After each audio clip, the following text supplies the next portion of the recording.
Now, a bureaucratic shadow called Codex Alimentarius threatens to silence the opposition forever, both here and abroad. But Codex began innocuously enough in 1963 as a creation of two arteries of the United Nations, the Food and Agricultural Organization and the World Health Organization. Back then, nearly everyone endorsed their two major goals: to provide nutritious foods for developing nations and to shape guidelines for dangerous industrial chemicals in the food supply. Within the past decade, however, Codex Alimentarius has altered its mission dramatically, many say negatively so, to include a wide swathe of products, including dietary supplements and genetically modified organisms. Mr. Scott Tipps began serving as a US delegate to Codex in June of 2000. During the first meetings, he did everything he could to communicate with the head of the US delegation.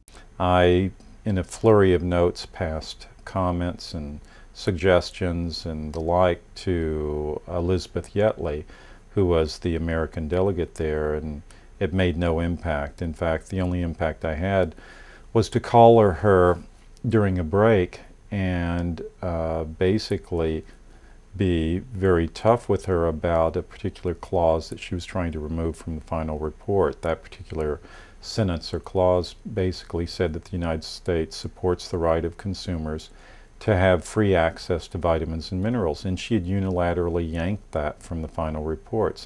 This attitude by Ms. Yetley, who is an employee of the US Food and Drug Administration, is reflective of Codex meetings in general. When the WTO, the World Trade Organization, became a reality in the 1990s, the power of Codex was heightened immeasurably. This new worldwide body, devoted solely to the harmonization of trade standards, gave Codex the enforcement capability that had eluded it for decades. Two US congressmen, a Democrat and a Republican, have a philosophical divide on free trade, but agree completely on the dangers of the WTO and Codex. Now, the WTO is said to be set up for free trade, and I happen to like free trade. I like low tariffs, and I like goods and services flowing across borders.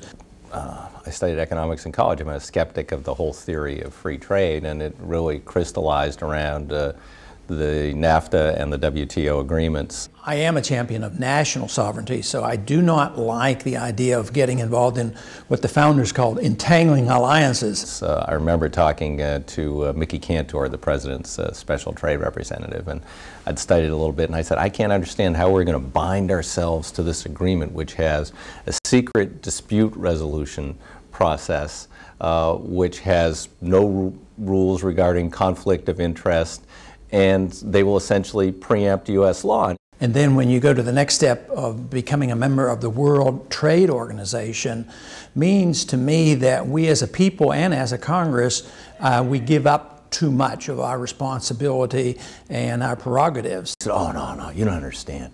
They can't preempt our laws. I said, oh, you're right.